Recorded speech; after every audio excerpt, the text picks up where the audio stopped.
Thank you, Myra, Dale, Anthony, for that beautiful song.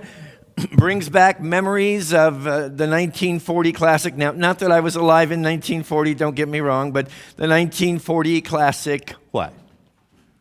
Pinocchio. Walt Disney brought it to life. It was based on the 1883 Italian novel by Carlo Collodi. You remember the story.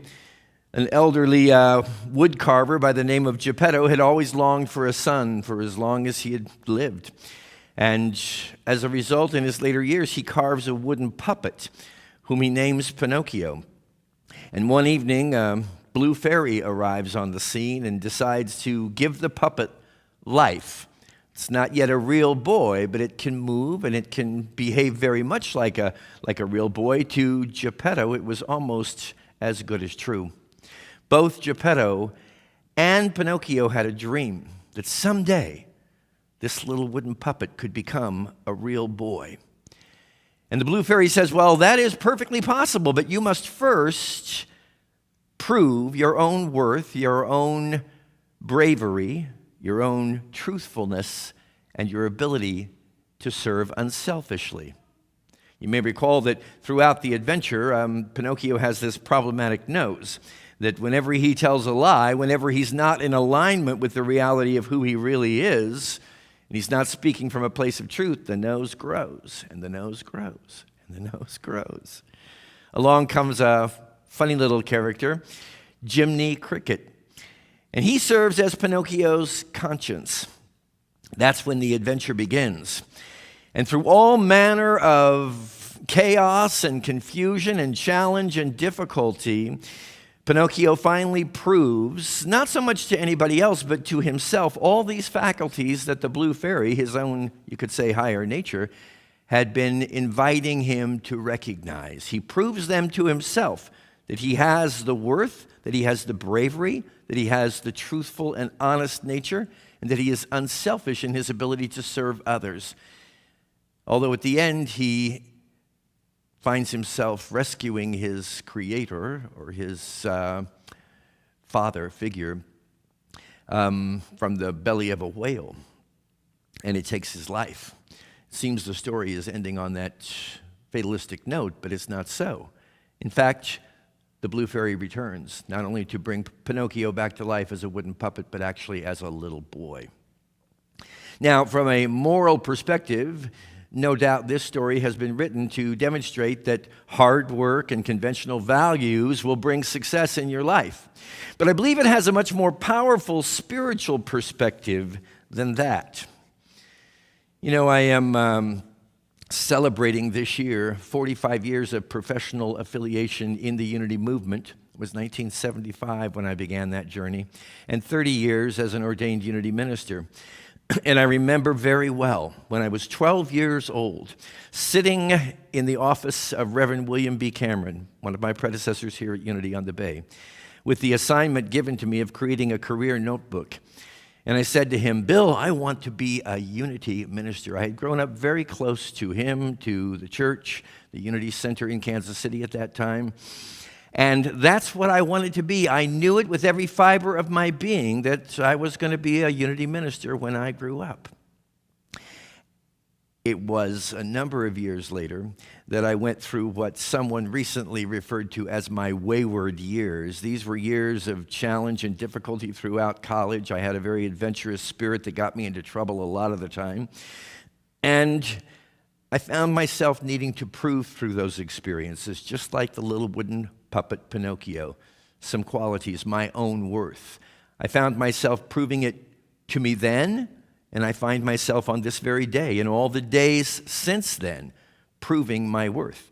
Because it is according to my understanding of my worth as a child of God that I am able to bring forth, to manifest dreams, wishes, desires, possibilities into my life.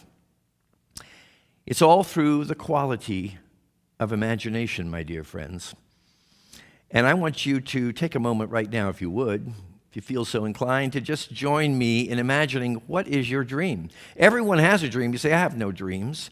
You do have dreams. They may have been closeted away. They may have been shelved somewhere gathering dust, but every one of us arrives on this planet with a dream, with a possibility that is always calling to us.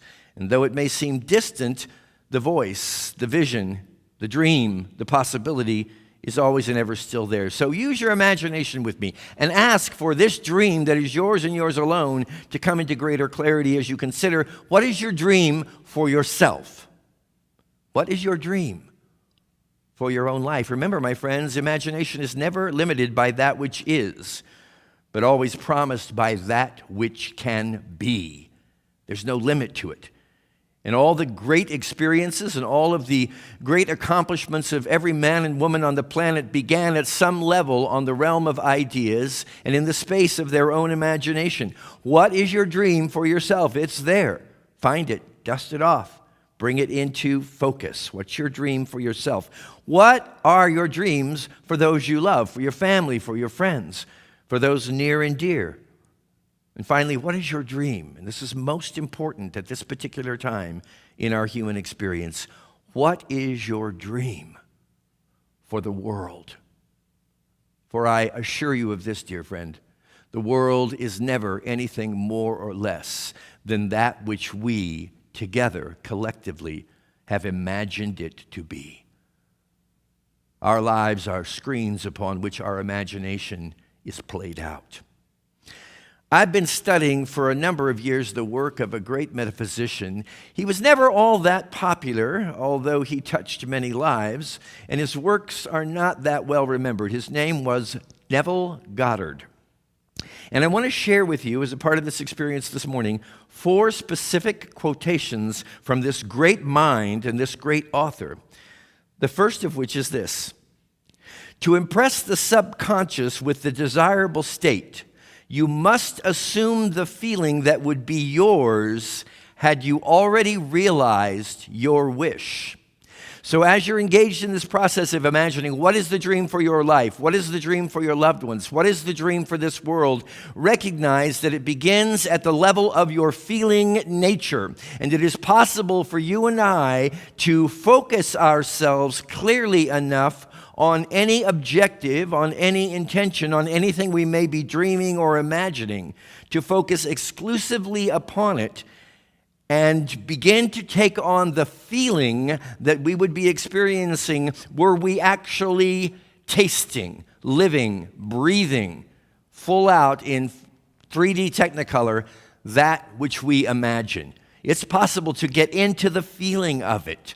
So we begin by focusing, and then we feel, and then through that feeling we begin to become aligned with the divine, that which is our creative power, to bring our dreams, our wishes, all of our desires into complete fulfillment.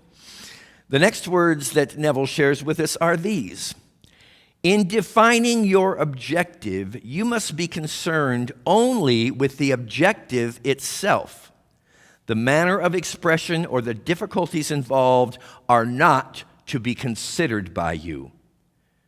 To think feelingly on any state impresses it on the subconscious. So let's get this clear. Our business, as my good friend Jim Rosemergy says, is not manifestation. It's not the mechanics. It's not the techniques. It's not the how. It's just to stay focused on the vision. And don't you know that people of great vision have done just that? They have kept themselves in perfect focus with the vision that they were holding, to the degree that it would become a reality and that any seeming impediments or challenges along the way would dissolve in the face of this commitment to their own personal vision. So the manner of expression or the difficulties involved are not to be considered by you.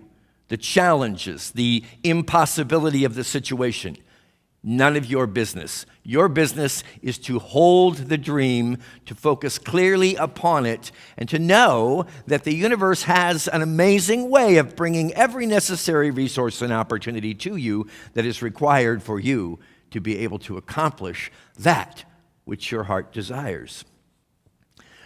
The third piece of words that I want to share with you from Neville are these: Therefore, remember, if you dwell on difficulties, barriers, or delay the subconscious, by its very non-selective nature, it accepts the feeling of difficulties and obstacles and proceeds to produce them in your outer world. You see, what you focus on, you experience.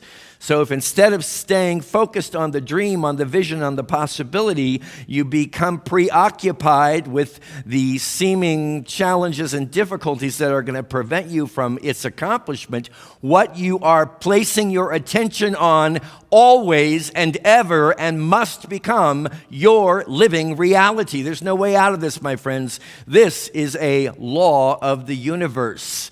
What you think about, what you focus upon becomes your experience. If you're focused solely and completely and directly upon the dream in your heart and not upon the seeming obstacles that are forever trying to prohibit you from the full expression of that, you will receive according to the degree of your focus. And finally, Neville says this, as in heaven, so on earth. As in heaven, so on earth. Now, understand with me this from a metaphysical perspective. Heaven is always the content of your consciousness and the content of your subconsciousness. Neville goes on to say, as in the subconscious, so on earth. As the content is of your own mind and your own heart, so also shall be the experience on earth. Whatever you have in consciousness is the measure of your expression. Whatever you're holding in your mind and heart will be the measure of your expression. Nothing stops you from realizing your objective save your failure to feel that you already are that which you wish to be, or that you are already in possession of the thing sought. Your subconscious gives form to your desires only when you feel your wish fulfilled. And the only way to become fully engaged in that feeling is to dismiss any seeming impediments, any seeming obstacles, anyone or anything saying you can't, it's impossible. Don't believe that, my friends. Believe instead that God would never plant anything within you that you did not have the ability to bring forth into your day-to-day experience. I opened these comments with some words about a wonderful Disney classic, Pinocchio. You know, I believe that through all the trials and tribulations Pinocchio experienced and his puppeteer, Geppetto, they never lost track of what they wanted. They remembered that what they were seeking was true, fulfilling life. In the very final days of Walt Disney's life, he was hospitalized, suffering from cancer, had just a few breaths left. And when his brother, Roy, walked into the hospital room, he saw Walt laying there on his bed with his finger pointed to the ceiling. And Walt said to Roy, "Look! Look! Can you see it?" Roy saw nothing, but there was no doubt in his mind that Walt saw very clearly, as he vividly described, a monorail racing around a track, a huge man-made mountain containing a roller coaster within it, lands of amazing imagination. Walt even called his creators Imagineers. And they were no different than you and I. Can we, even as we may take our last breath, be pointing to that dream, to that possibility, and to be fixed on it completely and totally within ourselves? I ask you again, what is your dream? What is your dream? What's your dream for your own life? What's your dream for the lives of those you love? And what's your dream right now, dear friends? It matters so much in the midst of everything we are facing. What is your dream for the world? What can you dream? What can you imagine? And to what degree can you keep your focus placed on that vision, that dream for all humanity and for the world, seeking not to distract yourself with anything that appears to be in the way of that possibility? This is our saving grace, my friends, and it's available to each and every one of us. And once you see it, then I invite you to feel it, to let yourself come alive with it. Let the atoms and cells of your very being and body feel that dream, my friends. Forever it is true. When you wish upon a star, makes no difference who you are. Anything your heart desires will come to you. If your heart is in your dream, no request is too extreme. When you wish upon a star, your dream comes true. Like a bolt out of the blue, fate steps in and leads you through. When you wish upon a star, your dream comes true. Feel it and never doubt you were born to dream.